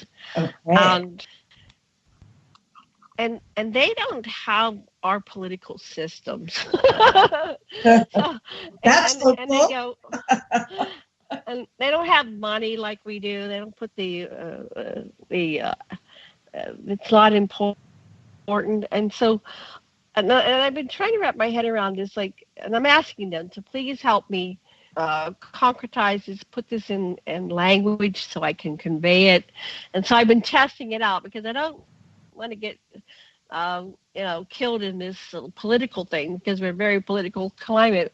But I'll just say, well, there's the whole thing, Michio Kaku, and they talk about the level 0 civilization, level 1 civilization, all the way up to level 6, and I go, well, we're a negative 1. We're not even a level 0 civilization. We're just. So when I come from that, because that's what they're showing me, they're saying, well, this is not how civilized, conscious people treat their citizens. They're planetary citizens. They don't treat people like that. So anyway, it's just it's a delicate dance. Like, how do we talk about other systems, other ways of being, where each and every person, at least, let's call a person at one level, gets their needs met and they're respected and they live with dignity. And where are you living? You're in San Francisco now, but I have friends that are in LA, and they said that they're just 100,000. They said 100,000 homeless people are living on the streets and under the bridge.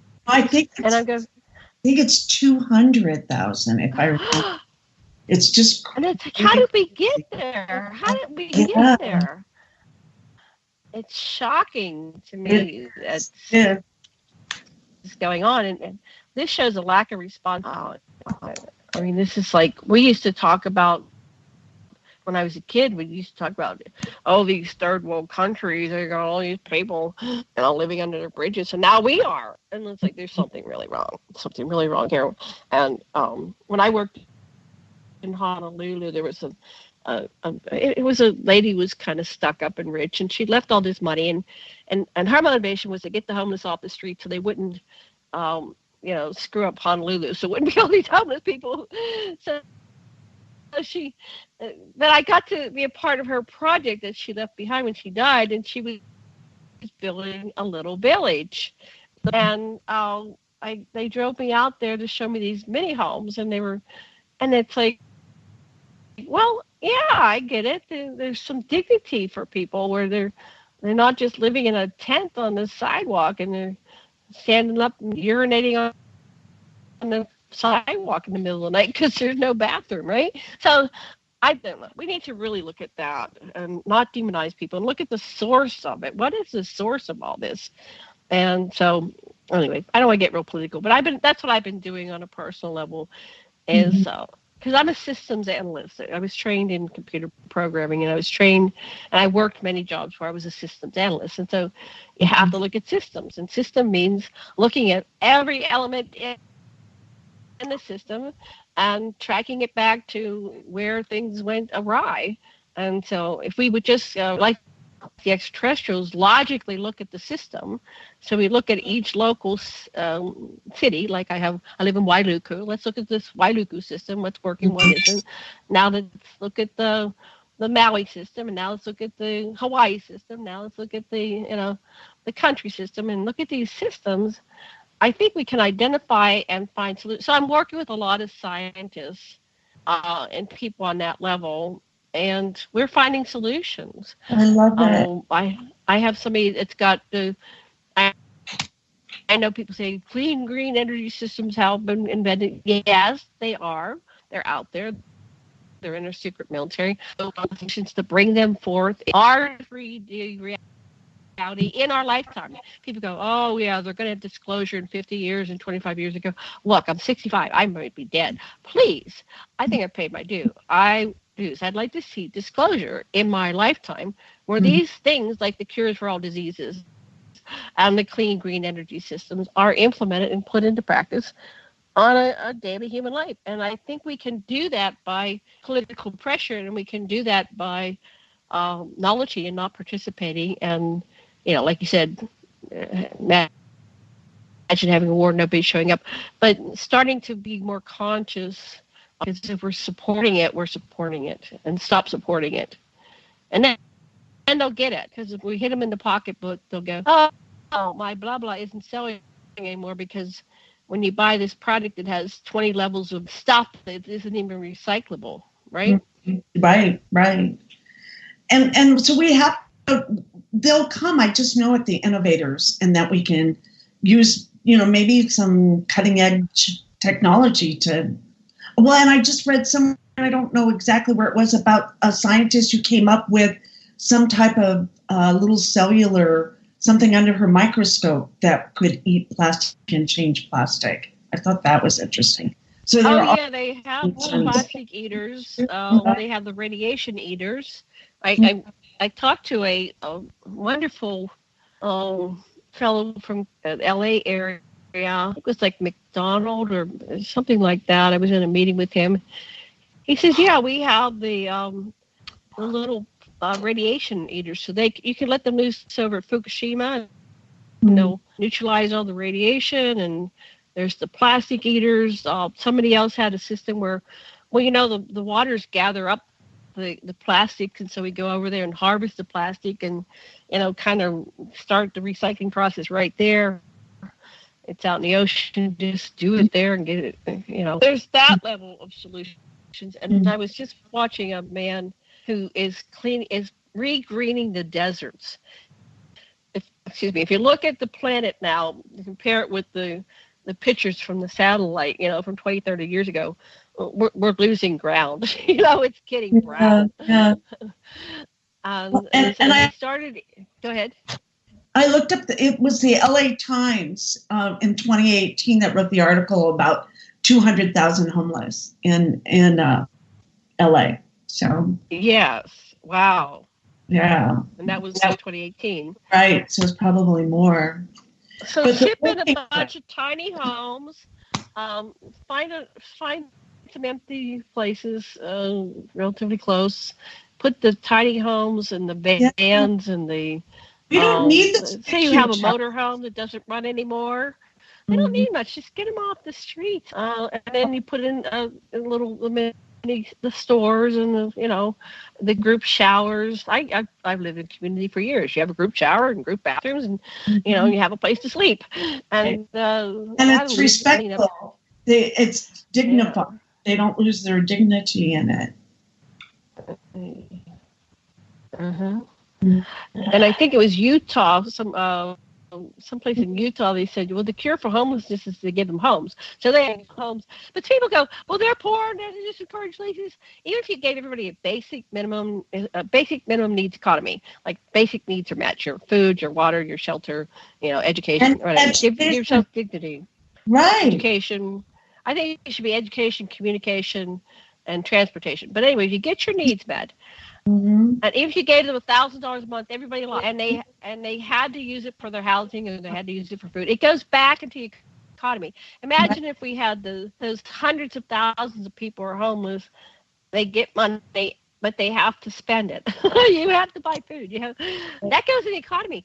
My Walmart, when people get their food stamps, my Walmart here, their sales go way up. It's like, oh, it's food stamp day. They're not sitting on it and putting it in the food stamp bank. you can't, right? It's theirs. So you got to use it, right? And that feeds the economy. And then everybody benefits because people have jobs. And hoarding is a mental illness. And get that. The rich hoard money, and they're mentally ill. It's just the formula. These people are crazy. They're mentally ill. They're hoarding money. How are they ever going to spend all that money, right? So put it back into circulation. And that's what the ET say. Nobody hoards money in our societies. It's all like Ubuntu contributionism, and everybody wants to sit around. They want to do something. Can I have something to do, please? You know, and they do. They contribute. Maybe I'm insane, but I just think that people naturally want to do something. You get bored sitting around, but we have a whole generation that's taught to be couch potatoes, but they're going to die. You have to move or you die. Well, that's because that's one thing you can be certain of while you're here is that there's going to be change in your life. Nothing remains the same. Right. And as we're talking about that, my friend just sent me Organite. Oh, yeah. Yeah. Isn't that a cool thing with the little crystal and the copper coil and out of filing shavings? And it's Organite to help detour any kind of electromagnetic negativity, that sort of thing. So we'll come up with the solutions. I know we will have faith in humanity to do that. Yeah, and they've already, everything has already been invented. Wow, I'm getting feedback. Everything's already been invented. We just have to get our government to let it out there. And so we have to look at that. Why are these people keeping Tesla invented a lot of this stuff, right? We have everything to have a society where everybody gets their needs met and nobody suffers. And, you know, if we have too many people, we can go off planet. The abortion thing.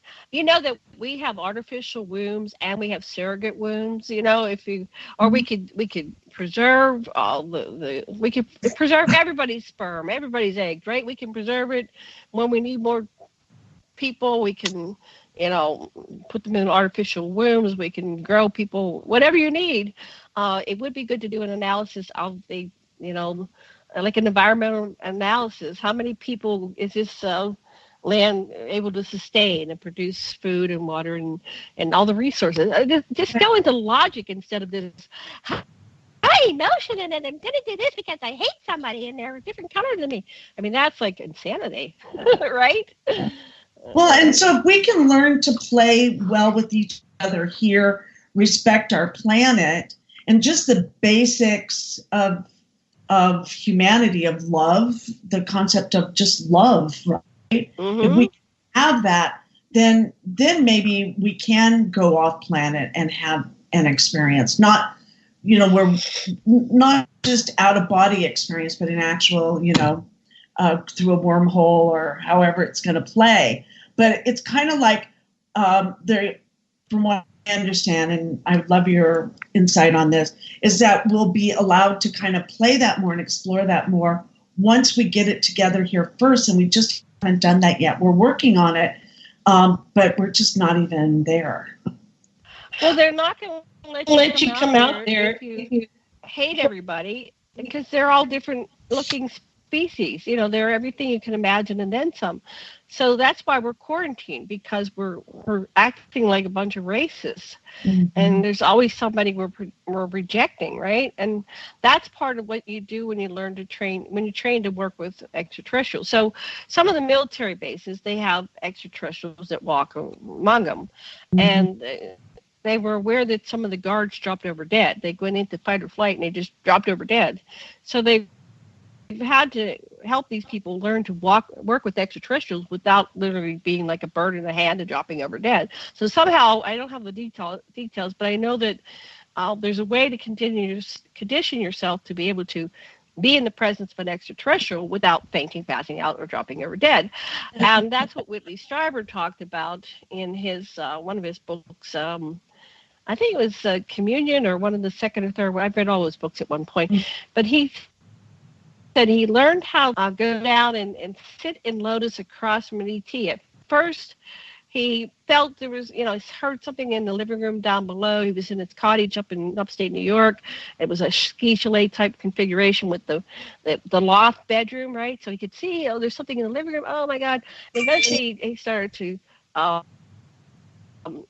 creep down the stairs, and he'd get halfway down, run back into bed. And so eventually he got to the bottom of the stairs, and he saw the little E.T. kind of Buddha-looking creature, and eventually he got to the point where he walked into the living room and sat in lotus across from the ET, and he was able to be in the presence of the ET without having the fight or flight. I love that. So neutrality, and be able to let go of fear. Neutrality. Let go of fear. So, yay! So now I will have ETs pop in my living room, and it's day, and they'll just be in the room. Like they usually wait till like I'm waking up, so I'm like I'm awake, I'm only up. I hear the birds, and then I look over, and there's this ET. And first, this one ET showed up like an owl, and I just went, really, and he shape-shifted, and I'm sorry. No, you don't need to do that anymore. I'm fine. Well, we didn't want to scare you. And like a 6-foot owl's not going to scare me, So then we had a conversation in my living room. So they have a sense of humor. And if you can relax, and it just takes time. You have to be patient with yourself. And you begin first by imagining. Image yourself, do a meditation, interacting with ETs and being relaxed and calm and welcoming and smiling and able to have a dialogue. I've done that. Are you at the harbor? Can you have a conversation with ET without freaking out? I can. Yeah. But sometimes I can't. I think I can. And when it comes down to it, I'm out. So I don't have control over it still, but I'm getting better. For You're sure. getting better. Yeah. Well, I think I arrived, I think it was 2015 or 2016 UFO Congress. Maybe it was earlier, maybe 2014. I got out of bed to go to the bathroom, which I always do, and there's hovering over Sasha in the bed. I was doing all the up and down stuff so we get the double bed. So I wasn't waking him up because he goes to bed early and I come in. So it was over his bed, and I'm looking over there. So then I had a dialogue with this fully conscious, not asleep. It went on, and finally I said, I've got to go because I had to get up the next day and work my table and stuff like that. So, and that was like it was like a breakthrough. So ever since then, now they come wherever I am. It's not like I see them only when I'm in a certain area. They come to my house. They'll bring their craft and they'll just hover above my deck. Or they said, I go, why aren't you landing on the deck? They said, well, your deck's kind of weak. We don't want to break it, so we're just going to hover above it, okay? Sure, that's fine with me. I'm glad you're respecting my deck. Crush it down. I have a full-on relation, but I think so does like Whitley Strieber. He does. So how many of us out there are the real contactees? Like there's a lot of people talk about contactees, and so I just wanted to say this. I'm encouraging you that if you're a contactee experiencer, that maybe there's something we can do together. I did a conference that was hard. I'm still recovering, but maybe somewhere we can do a workshop or seminar where there's just a smaller group, and we can all teach each other how to relax around ET and call them in and do some hypnosis and recover our experiences and hold space for each other and cathart and reprogram and scream and yell and cry and be blissed out and everything until we're all kind of neutral. We got to get to neutral point where we're relaxed. I think I'm pretty good myself with it. I think I am, but I haven't had contact in a little while that I'm aware of. I know I'm having it, but I'm not fully aware of it. So that's an interesting place. Seems like it all happens at once, and then for me, then it's nothing for a while, and then it all happens at once. Well, I know they still use dream memories. So, like, they use the owl, and I don't know why they do that, but last night they said I was in Australia. And I go, oh, come on, this is in Australia. And then they're okay. They go, yeah, you're right. It's not Australia. Okay.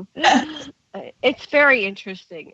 So, invite them. Yeah. I get sad if they don't contact me. I do too. Because they're my family, like your family, right? I have one last question before we an evening. And the question is, if you could go right now to anywhere you wanted to go off planet, where would you go? Oh, that's a really good question. And I have several locations I go to. You can bring Sasha. Oh, he goes with me all the time. I tell him, I go, I was here last night, but you were there with me. Somehow it's like his higher self or his astral self is there. We're very complex beings. Don't think that we're just this one-dimensional being. But I go to Nibiru all the time. I know my soul is very connected to Nibiru. There are large parts of Nibiru that are empty because they once had a huge population. It's a bigger planet than Earth. And there was a huge population, and there's these incredible ruins. Part of it is anthropologists and archaeologists, and I go to the ruins just like Picard, and I can when I touch a building, I can see the past and the people who lived there. So, what is that called? Psychometry or whatever you call it. I get the images. I love going to Nibiru. And one of the things that I did was I asked them, I said, look, these buildings are empty. Can't we use them for the homeless? So they started, there's people there now, and they're humans, and they're earthlings, and they're retrofitting it so it's for our size because they're too big. Their ceilings are, well, we like high ceilings, right? So they're going in, the humans are going in and redesigning it so they have these huge high ceilings, and they're refurbishing these buildings that were sitting there. I love buildings. I feel home. I feel the soul of a building. Do you ever? I feel the soul of the building, and the building says, I'd love to have some people in me, right? And so, that's what we're doing. So if you want to relocate to Nibiru, you just ask. They are taking applications. They are taking people there. Could I go back and there's like these people here, but you know who's going over the most are Indians and Pakistanis and stuff. It's a lot of so I came back and they go, what are these cows? And everybody had cows, like the little calves. And it must be like an Indian culture. They all have their sacred cows. So anyway, but I love Nibiru. My favorite is Earth. I mean, Earth is it. She's the place. She's where we have the grand experiment going, and it's very exciting here. And so we don't have to end in any of the apocalypso type outcomes. We can move and shift into the golden age of Aquarius, which is what Enki told us. He said, yeah, this is the age, and it means just getting conscious right now and loving each other. And it's as simple as that. If you can't love your neighbor you hate, then love who you love. Love the cat, love the dog, love your mother, love your children, love somebody. Like, truly love them, not like with all your heart agenda, but with all your heart and with an unconditional acceptance. Yeah. What about you? Where would you go? Oh, where would I go? I think I'd want to go to probably in a different realm. It would be more like a fairy realm. So it would be interdimensional, not so much on a planet.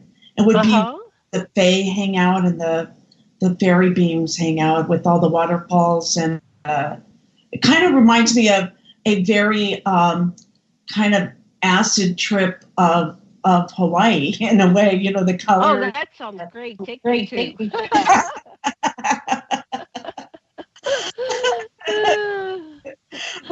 where you just have all that love there and all that beauty and the smells and the taste and just all of that would just be, I love it there. And where you get to heal yourself, you know, and gather your mana, your prana, your ka, your chi, or whatever it is, and and then get all filled up like shiny ones, right? Like you're on Anunnaki, and come back again. That sounds like fun. Yeah, it's been a while since I had a vacation like that. Let's go there. Okay, I'm in agreement. Well, thank you. Beam me up. Yeah, beam me up, right? Or we just step right over. We'll just go to the top. We'll just ready, go. Ready, go. Well, if you envision it, it will. Yeah. You can create. See, this is the thing. We are the creators. We can create anything. So envision it and you can make it happen. Yeah. Even if you just go there in a meditation, what do you think is happening? You're actually, when you image it, you imagine it, and there's a part of you that actually is there. Right. And don't take my word for it. Do it. Do it in a meditation, and you'll go, wow, I was really there on some level. Yes, for sure. It's been proven. So, so thank you for being on our show this evening, and they can find you at Janet Kira Lessin. That's JanetkiraLessin, and that's on Facebook, and also on Amazon. You have all of your amazing books there.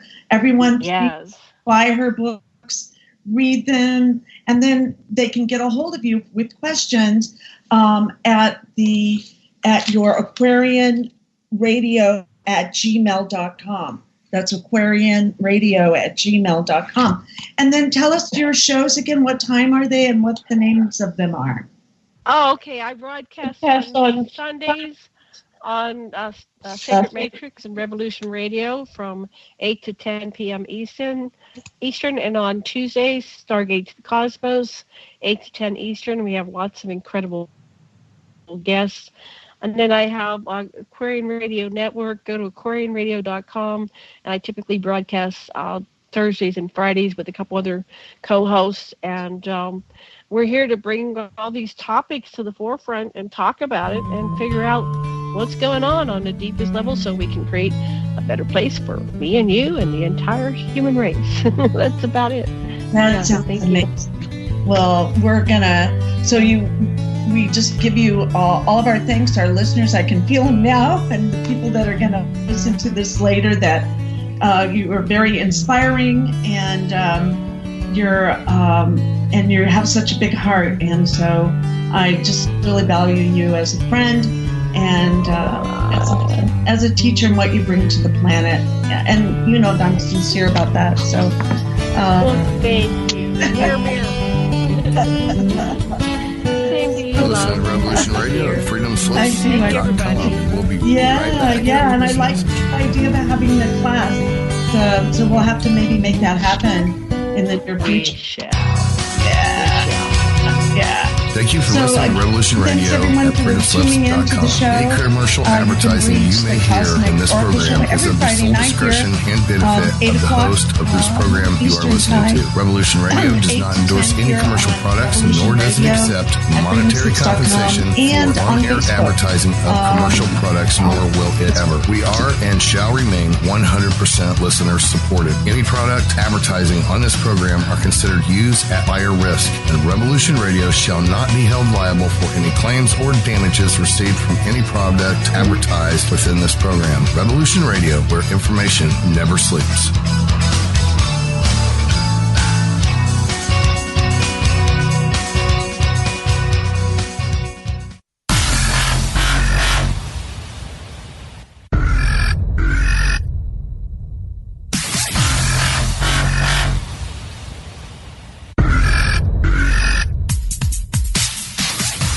Thanks for tuning in to Revolution Radio. Here at Revolution Radio, we are listener-sponsored and commercial-free. But there still are bills to pay. In order to raise some needed funds to cover the cost, our station is offering a silver special. In the continental United States for a $60 donation, or in Alaska, Hawaii, or Canada for a $70 donation, we will send you an uncirculated 2018 1-ounce pure silver eagle. The $70 donation, the extra 10 is to cover shipping, by the way, outside of the continental United States. When making the donation, you must put Silver Eagle promo in the notes on the donation. And thank you for tuning in to Revolution Radio at revolution.radio and freedomslips.com. Without you, there is no us. Revolution Radio, where information never sleeps.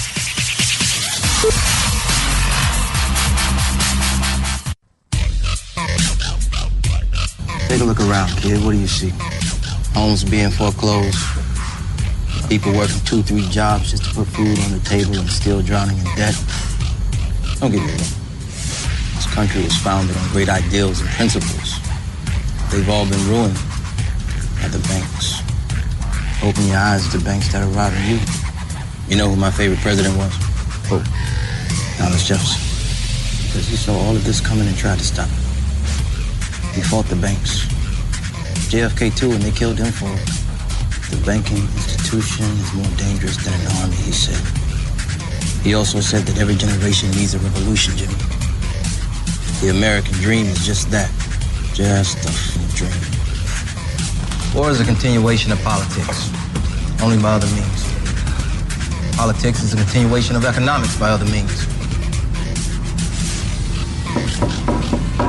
This is our bank. This is our war